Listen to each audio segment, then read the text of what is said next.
things don't happen. So there's got to be a connection there. I'm well aware of that.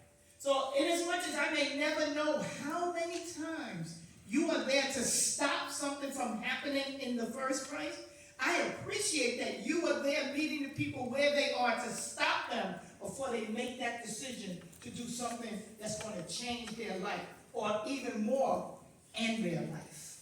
So that is how vital the work is that you do. 8 years ago when I became the DA, there were groups that, the crisis management system and the cure of violence group, they didn't want to meet with a DA. No, we can't do something with the DA, right? You remember that, right?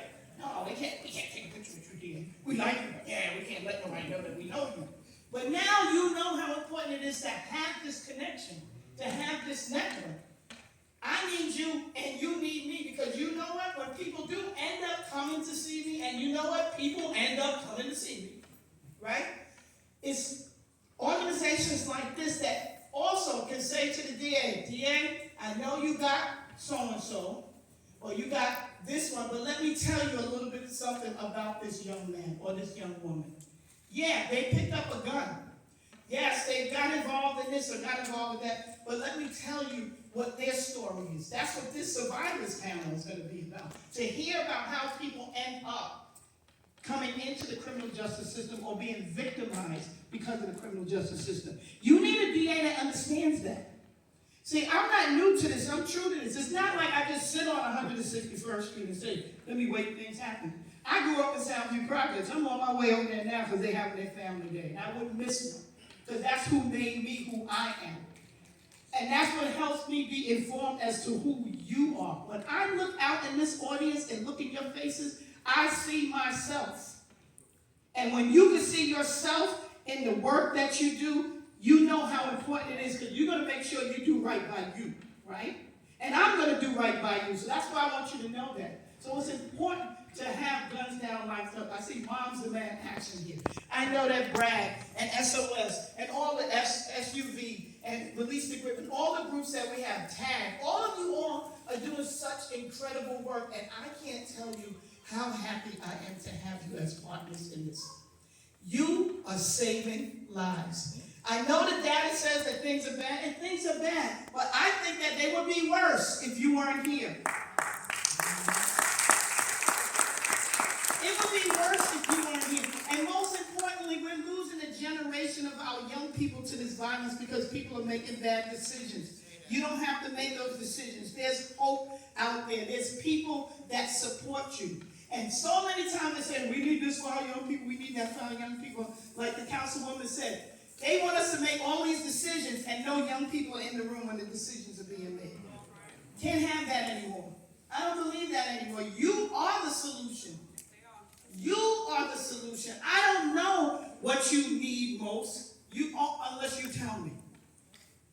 I'm going to use my voice and my power, and I got a lot of power, trust me.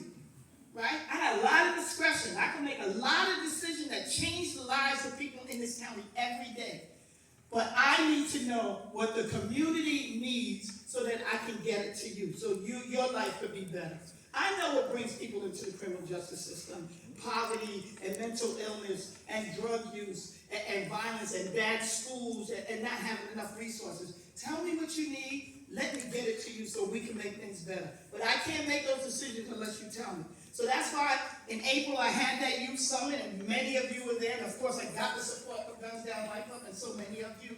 And we had a number of young people that are interested in helping me formulate the policies and strategies that we need to bring about in this county in order to save the lives of young people.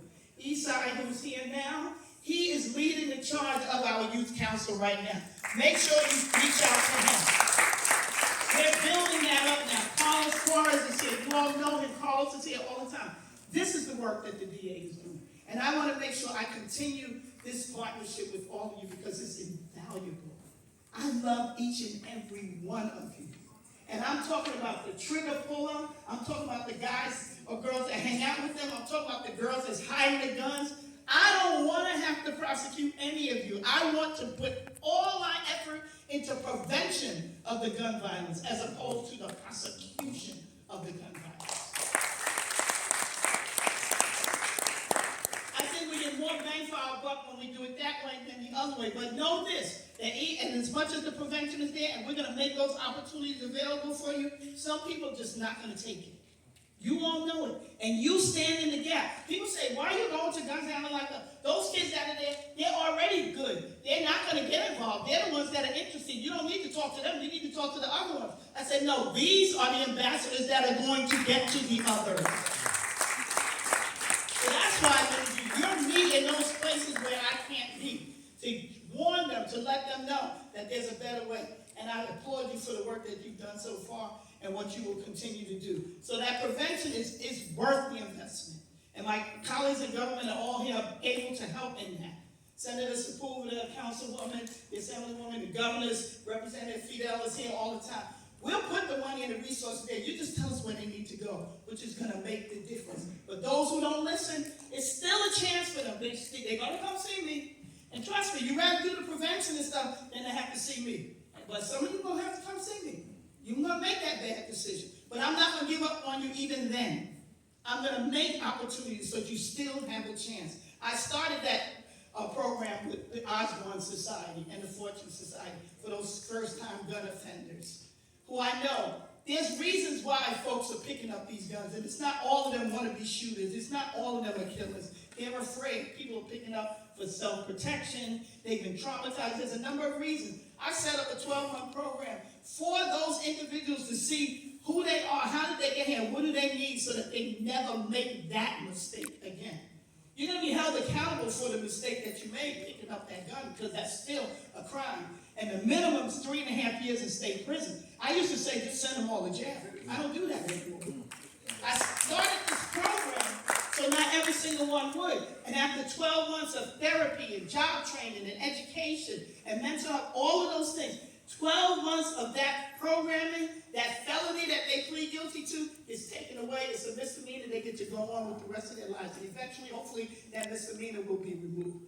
But you know what? They get a chance. We've already graduated 20 individuals of a pilot program. 3 of them, young men, became fathers during that time they were in that program. And now, instead of their families visiting them in state prison, they're at home raising their families. That's what this work is also about. And that's saving lives. And now, instead of being part of the gun violence problem, they become part of the solution. And each of you are part of that solution as well. So let's keep up the good work. Let's keep up the partnership. You all know I'm always here. When you all call